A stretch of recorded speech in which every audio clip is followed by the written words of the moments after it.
जय हिंद बच्चों, कैसे हैं? जय माता रानी की। ठीक है ना? अरे आप हमेशा ठीक रहेंगे। हमारा आशीर्वाद, हमारी दुआएं आपके साथ हैं। हमारी शुभकामनाएं, मंगल कामनाएं आपके और आपके परिवार वालों के साथ हमेशा रहेंगी, रहती हैं, रहती भी थीं। देखिए, मनुष्य वही सच्चा होता है जो सबके हित की बातें करे, जो सबके कल्याण की बातें करे, सबके हितु बनने की बातें करे। हितु यानी हितैषी। एक नया शब्द आपने अभी सीख लिया है ना।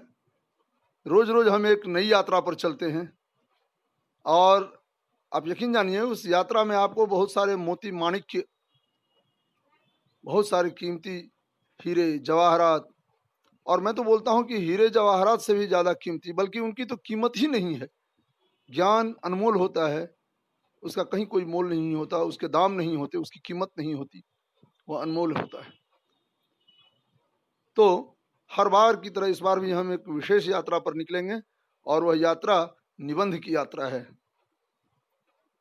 तो क्या कहते हैं, चलते हैं मेरे साथ? अरे वाह, बहुत खुश हैं, अच्छी बात है। देखिए, ज्ञानार्जन में हमें अपने मन को पूरी तरह से पवित्र रखना पड़ता है, क्योंकि उसमें जरा भी यदि कोर कसर रह जाए उस हितैषणा में, उस अच्छी भावना में, तो फिर बहुत परेशानी होती है। चलिए, ये निबंध है और क्या है, कैसे है, क्या होता है, आगे के पृष्ठों पर हम देखते हैं। आइए मेरे साथ। ये पर्दा खुल रहा है। ये पर्दा मुझे बहुत ही आकर्षित करता है। बार बार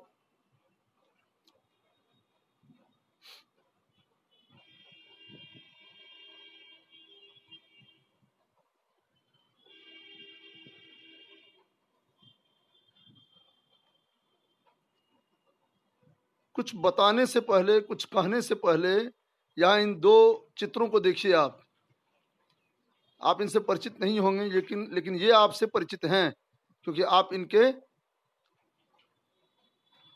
आने वाली पीढ़ियों के वंशज हैं। आप साहित्यिक देवताओं के वे फरिश्ते हैं जो हर जगह अपनी मासूमियत, अपना भोलापन, अपना ज्ञान, अपनी हितैषणा फैलाते हैं। सबके कल्याण की बातें करने वाले आप फरिश्ते हैं। और ये कोई मामूली लोग नहीं। ये जो हैं, ये हिंदी के मूर्धन्य हैं, ये अनमोल हैं, ये ज्ञान की ही तरह अनमोल हैं, जो खुद अपने आप में ज्ञान पिंड बन चुके हैं। आप बाईं तरफ, यानी मेरे चित्र के दाहिनी ओर जिन्हें देख रहे हैं, वे भारतेंदु हरिश्चंद्र हैं। आधुनिक हिंदी के ये जनक माने जाते हैं। ये आधुनिक हिंदी का पिता इन्हें कहा जाता है, भारतेंदु हरिश्चंद्र। और मात्र 39 सालों की उम्र में इनका देहावसान हो गया, लेकिन इन्होंने ही लिखा कि निज भाषा उन्नति है सब उन्नति को मूल, बिन निज भाषा ज्ञान के मिटे न हिय को सूल। बिन निज भाषा ज्ञान के मिटे न हिय को सूल। और ये मैथिली शरण गुप्त हैं। मैं एक कविता इनकी बहुत बोलता रहता हूँ, विचार लो कि मर्त्य हो न मृत्यु से डरो कभी, मरो परंतु यो मरो की याद जो करे सभी यही है। आपको मैंने यह बताया था कि कितने राष्ट्र कवि होते हैं। तुलसीदास एक, और उसके बाद यही हैं भारतेंदु हरिश्चंद्र दूसरे, मैथिली शरण गुप्त तीसरे, माखनलाल चतुर्वेदी चौथे और रामधारी सिंह दिनकर पांचवें। हालांकि इनमें कोई क्रमिकता नहीं है, जो पहले पैदा हुए उस हिसाब से मैंने कहा। प्रतिभा न किसी की कम है न किसी की ज्यादा, सब एक समान है ना। गंगाजल की बूंदों में भी कहीं अंतर होता है क्या? तुलसी की जो पत्तियां होती हैं उन पत्तियों में भी कहीं भेद होता है क्या? नहीं ना। तो फिर इनमें भेद कहाँ से होगा? ये भी तुलसी दल हैं, गंगाजल के बिंदु हैं ये सब। बहरहाल चलिए, यहाँ देखिए क्या है, क्या लिखा है मैंने। निबंध क्या है, क्या होता है निबंध? यकीन जानिए आपका मन बहुत प्रसन्न हो उठेगा। निबंध निश्चित रूप में बंधी रचना को कहते हैं। वैदिक युगों में भोजपत्र पर लिखा जाता था, छपाई की व्यवस्था नहीं थी, अतः इन पत्रों को अच्छी तरह बांध कर रख दिया जाता था। इसी कारण निबंध नाम पड़ा। कविनां गद्यांग निकषा वदंती, बुद्धिजीवी गद्य को कवियों लेखकों की कसौटी मानते हैं। अब यहाँ एक धुन में, एक सुर में तो मैं पढ़ गया, लेकिन यहाँ देखिए आप क्या कहा जा रहा है। निश्चित रूप में बंधी रचना को क्या बोलते हैं? निबंध। अच्छा देखिए बच्चों, है क्या, पुराने जमाने में तो लेखन का ही विकास बहुत मुश्किल से हुआ। लोगों की समझ में नहीं आता था कि लिखे हुए को सुरक्षित कैसे रखा जाए। तो पता नहीं क्या दिमाग लगाया, कैसे खोजा इन लोगों ने। भोजपत्र, भूर्जपत्र बोलते हैं संस्कृत में। भूर्जपत्र एक विशेष प्रकार का पत्ता होता है, उस पर खाना भी खाते हैं। और खासकर पुराने जमाने में जब कागज का आविष्कार नहीं हुआ था, तब उस पत्ते पर लिखा जाता था। और कैसे लिखते थे? पंछी के जो पंख होते हैं, उन पंखों को नोकदार बनाकर और पता नहीं फूलों के रस में डुबो डुबो कर लिखते थे। और स्याही इतनी अच्छी होती थी कि आज तक भूर्जपत्र पर वह लिखी हुई स्याही सो अंकित है और अपने जीवन की पूरी कहानी, अपने जीवन की दास्तान, अपनी जिंदगी की दास्तान कह रही है। और उस पर जो ज्ञान का अकूत भंडार इन लोगों ने उकेर रखा है, वो पूछे मत। दिल को पूरी तरह से आकर्षित कर लेने वाला वह ज्ञान है, वह रूप है, वह विधा है, और खासकर वह तौर तरीका। तो क्या करते थे? पत्तों पर लिखते थे और वे पत्ते कहीं उड़ न जाएं, क्योंकि रखने की कोई व्यवस्था नहीं थी। तो उन पत्तों को आराम से अच्छी तरह लपेट कर बांध लेते थे। तो बांधने के कारण जो कोई कैसी भी रचना क्यों न हो, भूर्जपत्र यानी भोजपत्र पर वह रचना लिखी जाती थी और बांध कर रख ली जाती थी। तो बांध कर रखे जाने के कारण ही उसका नाम निबंध पड़ा। नी यानी निश्चित, नी यानी निश्चित, अब बंध यानी बंधा हुआ। तो अभी तो निबंध का एक बहुब्रीही अर्थ हो गया कि एक विशेष प्रकार का विचार या कोई भाव जिस पर हम अपनी बातें रखते हैं, अपने विचार दर्शन रखते हैं, हम अपनी भावनाएं व्यक्त करते हैं वगैरह वगैरह। लेकिन उस जमाने में कहानी को भी निबंध ही कहा जाता, मतलब जो भी बांध कर रखा जाए, ऐसी रचना जो बांध कर रखी जाए। तो वह कहानी भी हो सकती है, वह उपन्यास, वह कविता, वह गद्य पद्य, कुछ भी। तो जो कुछ भी बांध कर रखा जाए वह निबंध। अब आई बात समझ में? देखिए यह शब्द, अब देख रहे हैं ना कितनी मौलिक जानकारी आपको मिल रही है। निबंध आया कहाँ से? बांध कर रखा जाता था भोजपत्रों के उस भंडार को, इसीलिए उसका नाम निबंध पर निश्चित रूप में बंधा हुआ जी। और यह जो नीचे जो लिखा हुआ है, यह क्या है? कविनांग गद्यंग निक्षा वदंती। कविना यानी बुद्धिजीवी जो हैं, वे गद्य को कवियों और लेखकों की कसौटी मानते हैं।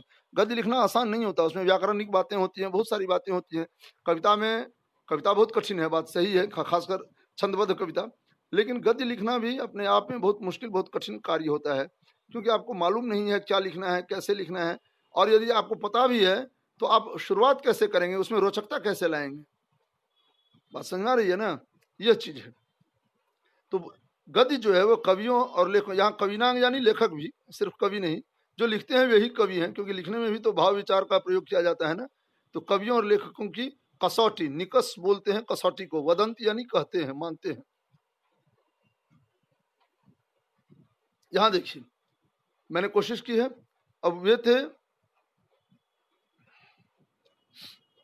भारतेंदु हरिश्चंद्र और वे थे मैथिली शरण गुप्त। अब यहाँ भारतेंदु हरिश्चंद्र तो आपको मिलेंगे ही, ये जयशंकर प्रसाद हैं, आप देख ही रहे हैं। निबंध की परिभाषा क्या है? ऐसी रचना जिसमें किसी विषय को उसके सभी आयामों को देखते हुए संपूर्ण रूप में प्रस्तुत किया जाए। आयाम रूप को ही बोलते हैं। मैं यहाँ जरा लिख दूं, आयाम, रूप, और तो कुछ खास मुझे नजर नहीं आ रहा जो आपकी समझ में न आए। आयाम, हालांकि कई बार कई एपिसोडों में मैंने ये दिखाया है आपको। आयाम यानी रूप, ऐसी रचना जिसमें किसी भी विषय को उसके सभी आयामों को, आयामों यानी सभी रूपों को देखते हुए संपूर्ण रूप में प्रस्तुत किया जाए, निबंध कहलाता है। यानी एक ऐसा बिंदु जिस पर आपने लिखा, अब वो बिंदु या विषय जो भी है उस पर आपने लिखा, तो वह क्या है, नहीं है, कैसा है, क्यों है, कब से है, कहाँ है, इस तरह की बातें आपको खोजनी होंगी। और तब उसको आप पूरी तरह से कलमबद्ध करेंगे। लेकिन भावों का होना अनिवार्य होता है, भावों को पिरोया जाना अनिवार्य होता है। और वे भी सारे के सारे भाव जो होंगे सो एक सूत्र में होंगे।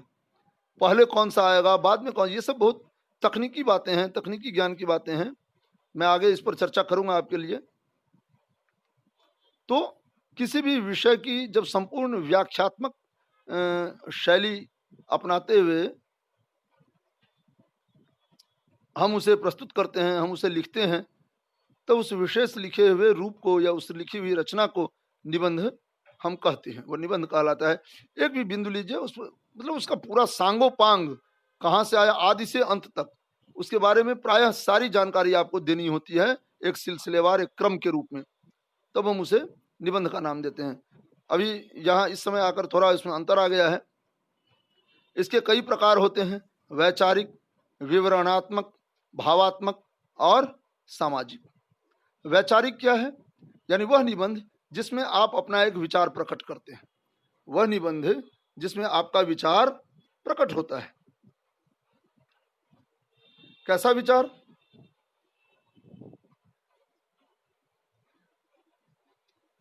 कैसा विचार प्रकट होता है? विचार कहते किसे हैं?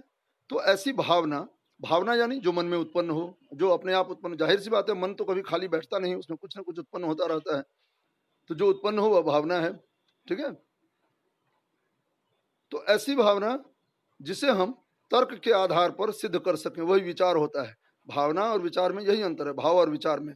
भाव अपने आप पनपता है, उसका कोई तर्क नहीं होता, उसका कोई प्रमाण नहीं होता, बस वह है, बस वह है। लेकिन विचार क्या है? विचार को हम सिद्ध करते हैं, साबित करते हैं, तर्क देकर, प्रमाण देकर, आधार बनाकर, और जो भाव साबित हो जाता है वही विचार बनता है। तो कविता और कहानी में यही अंतर होता है। कविता में सिर्फ भाव रहता है, जबकि कहानी में या किसी निबंध में विचार होता है। तो वैचारिक यानी कोई खास बिंदु जो आपने सोच रखा हो, उस पर आपने बहुत मनन किया, अध्ययन किया, उसे आप अपनी विद्वता के साथ जब परोसते हैं कलम के माध्यम से, तो उसे हम वैचारिक निबंध बोलते हैं। बात आई समझ में? अब आओ बेटा, विवरणात्मक। विवरण क्या है? विवरण का मतलब होता है, इससे हम व्याख्यात्मक भी बोल सकते हैं। विवरणात्मक, अब पूरा विवरण चाहिए।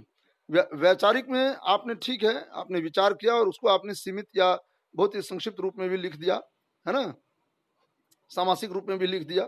लेकिन विवरणात्मक में एक एक छोटे से छोटे बिंदु को भी आप पूरी निष्ठा और निष्पक्षता के साथ लिखेंगे, खूब तर्क बहस करते हुए लिखेंगे। ठीक है। भावात्मक क्या है? उसमें भावना की प्रधानता होती है। क्या भावना है? अब जैसे दया है, माया है, इस पर आप निबंध लिखेंगे तो जाहिर है इसके लिए आपको तो बहुत ही भावात्मक होना ही पड़ेगा। भावात्मक, भाव जो, आत्मक, भावात्मक, भाव से जुड़ा हुआ, भावों की प्रधानता होगी इसमें। और सामाजिक, सामाजिक मुद्दे बहुत सारे होते हैं, जैसे दहेज है, बाल विवाह है, विधवा विवाह है ना, ये सब बहुत सारी समस्या, अभी भ्रष्टाचार है, कोरोना है, हमारे समाज में, समाज यानी हमारा जो संगठन है, इसमें जो बातें होती हैं, है ना, ये 4 प्रकारों के मुख्य निबंध होते हैं। चलिए इसे मैं यही विराम देता हूं, और अगले दृश्यांश में 2 ही दृश्यांश बनाने हैं, तो अगले दृश्यांश में मैं आपसे फिर मिलता हूं। तब तक के लिए जय हिंद।